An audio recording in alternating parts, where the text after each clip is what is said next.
కూడా పాకిస్తానీలు ఎక్కువ శాతం చనిపోతుంది. ఆఫ్రికన్స్ తో పాటు వీళ్ళు కూడా పెడుతున్నారు. ఉమ్, ఇల్లీగల్ ఇమిగ్రేషన్ విపరీతంగా పెరిగింది.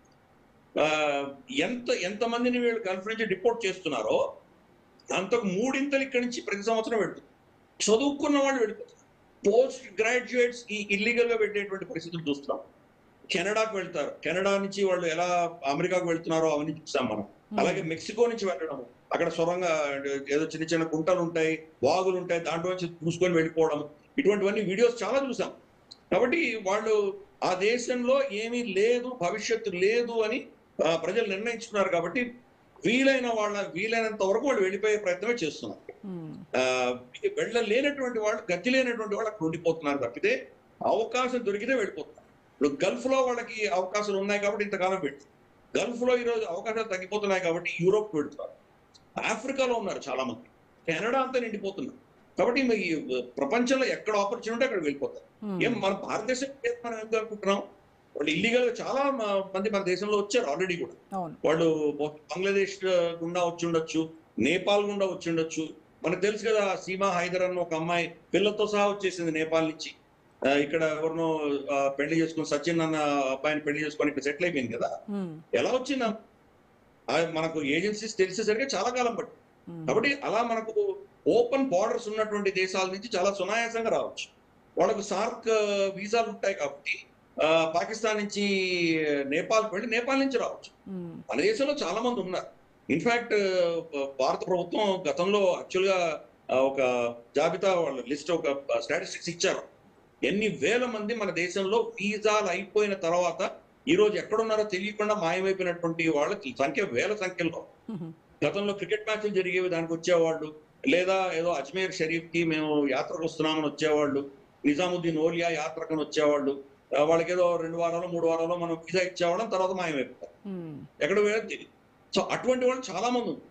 ఆపరేషన్ సింధూర్ అప్పుడు చాలా మందిని పట్టుకొని మళ్ళీ వెనక్కి పంపించగలిగాం. కానీ అది కంప్లీట్ గా మనం ఇక్కడ సెటిల్ అయిపోయినటువంటి వేలాది మందిని మనం కంప్లీట్ గా ఐడెంటిఫై చేసి పంపించలేకపోతున్నాం. ఉమ్, కాబట్టి వాళ్ళు వీసాలతో సంబంధం లేకుండా వాళ్ళు పాకిస్తాన్ వదిలేసి ఏ దేశం దొరికితే ఆ దేశం పెడుతున్నారు వాళ్ళు. కాబట్టి వీసాలు రాకపోవడం అనేది వాళ్ళకి ఆఫ్ కోర్స్ చాలా పెద్ద దెబ్బ అనేది. ఉమ్, వాళ్ళ ఫారెక్స్ ఇన్ఫ్లోస్ దెబ్బతింటున్నాయి వాళ్ళకు.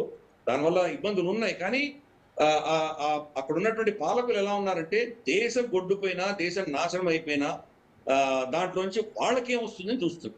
ఉమ్, మనకు తెలుగులో సామెత ఉంది కదా, శవాల మీద బొరుగులు ఏరుకునే వాళ్ళు అంటాం కదా, ఆ పని చేస్తున్నారు.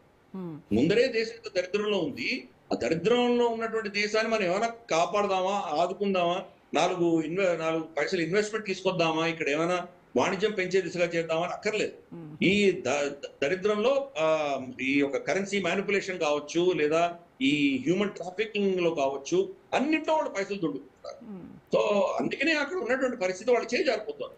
ఈ రోజు బలూచిస్తాన్ లో ఏమవుతుందో చూస్తున్నాము, ఖైబర్ పఖ్తూన్ఖోలో ఏమవుతుందో చూస్తున్నాము, పీఓజేకేలో ఏమవుతుందో చూస్తున్నాము. ఒకప్పుడు పీఓజేకే భారతదేశానికి వ్యతిరేకంగా పాకిస్తాన్ కి వాళ్ళు వెన్నెముకగా నిలబడినటువంటి ప్రాంతమే కదా.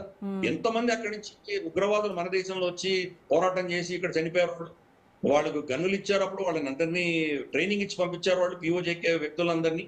ఎవరినైతే మన భారత పౌరులు అనుకుంటున్నామో వాళ్ళు భారతదేశానికి, హిందువులకు వ్యతిరేకంగా ఎంత విధ్వంసం సృష్టించారు వాళ్ళ గతంలో. ఈ రోజు వాళ్ళనే టెర్రరిస్టులు అంటారు. ఎందుకు? వాళ్ళ మౌలికమైనటువంటి అవసరాలు తీర్చలేనటువంటి పరిస్థితుల్లో ఈ రోజు వాళ్ళ కేంద్ర ప్రభుత్వం ఉంది కాబట్టి. వాళ్ళకి ఆహారం లేదు, వాళ్ళకు పిల్లలకి పాలు ఇవ్వట్లేదు. చిన్న చిన్న పిల్లలు ఏడుస్తున్నారు, నాకు పాలు కావాలని. ట్రక్కులు ఆపేస్తున్నారు. ఆ మొత్తం ఉన్నటువంటి ఆ దేశంలో ఉన్నటువంటి ప్రొడక్షన్ అంతా కూడాను వాళ్ళ సైన్యము, తర్వాత వాళ్ళ బ్యూరోక్రసీ, వాళ్ళ పొలిటీషియన్స్ తీసేసుకుంటున్నారు. వాళ్ళ వీడియోస్ కూడా చూస్తే కానీ చాలా విడ్డూరంగా ఉంటాయి. నేను పరాకు తినను అంటుంది ఒక అమ్మాయి చాలా హై సొసైటీ నుంచి వస్తుంది. ఆ అమ్మాయి తినేటువంటి స్టఫ్ అంతా కూడా అమెరికా, యూకే తయారయ్యేటువంటి స్టఫ్ తింటుంది. అంటే ఎంత పేదరికం ఉందో అంత విచ్చలవిడితనం కూడా ఆ దేశంలో. సో ఒక వర్గం వచ్చేసి బాగా దీన్ని సంపాదించుకుంటున్నాయి, విపరీతంగా వేల కోట్ల రూపాయలు దొండుకుంటున్నారు. మిగతా సమాజం అంతా కూడా అంత పాతాళంలో ఉంది. సో ఓవరాల్ గా ఈ పాకిస్తాన్ దేశపు అప్రతిష్ట ఏదైతే ఉందో, దిగజారుతున్నటువంటి వీళ్ళ ప్రతిష్ట ఏదైతే ఉందో, ఇది ప్రపంచవ్యాప్తంగా అందరికీ తెలిసిపోయి అన్ని దేశాలు, ఇప్పుడు యుఏఈ కావచ్చు, సౌదీ కావచ్చు, యూరప్ కావచ్చు, ఆఫ్రికా కావచ్చు, భారత్ కావచ్చు, ఇవన్నీ కూడా వీసాలు ఇంకా కఠినతరం చేస్తే, నిబంధనలు ఇంకా స్ట్రిక్ట్గా చేస్తే కనుక అది ఇప్పటికే అధపాతాళంలో ఉన్న ఆర్థిక వ్యవస్థతో అతలాకుతలమవుతున్నటువంటి పాకిస్తాన్ ప్రభుత్వానికి ఇంకా తీవ్ర నష్టం వాటిల్లేటువంటి ప్రమాదం లేదంటారా? తప్పకుండా ఉందమ్మా. ప్రభుత్వం చాలా కష్టపడుతుంది, ఆ ప్రభుత్వం నష్టపోతుంది, ఆ ప్రజలు నష్టపోతారు. కానీ ఆ ప్రభుత్వాన్ని నడిపిస్తున్నటువంటి శక్తులు దానివల్ల లాభపడతారు. కరెక్ట్. ఆ దేశ దరిద్రం ఆధారంగా వాళ్ళు లాభపడతారు. మన ఆపరేషన్ సింధూర్లో మనం వెళ్ళి వాళ్ళని చావ చెతక బాధాం, అవునా? వాళ్ళకి కనీసం అంటే ఒక 10-15 బిలియన్ డాలర్ల నష్టం వాళ్ళకు ఇచ్చాం మనం. వాళ్ళ ఎయిర్ బేస్లన్నీ నష్టమైనాయి, వాళ్ళ హ్యాంగర్లన్నీ నష్టమైనాయి. కానీ అసీం మునీర్ ఫీల్డ్ మార్షల్ అయిపోయాడు. తర్వాత వరల్డ్ బ్యాంక్ నుంచి, IMF నుంచి, అమెరికా నుంచి, చైనా నుంచి, సౌదీ అరేబియా నుంచి వాళ్ళకి కనీసం అంటే ఒక 60-70 బిలియన్ డాలర్ వాళ్ళకి ఉచితంగా వచ్చింది. ఆ పైసలు వాళ్ళు ఎప్పుడు తిరిగి ఇచ్చేటువంటి పరిస్థితే లేదు. మన దగ్గర 15 బిలియన్ డాలర్ల నష్టం వస్తే యుద్ధంలో అంతకు 3-4 రెట్లు వాళ్ళకి పైసలు వచ్చినాయి. ఆ పైసలు ఎక్కడికి వెళ్తే ప్రజలకైతే వెళ్ళట్లేదు కదా. అవన్నీ అసీం మునీర్ కుటుంబం ఆల్రెడీ అమెరికన్ సిటిజన్షిప్ తీసుకొని అక్కడ కూర్చున్నారు, వాళ్ళకి వెళ్ళిపోతాయి. ఇంకెవరికో కెనడాలకు వెళ్తాయి.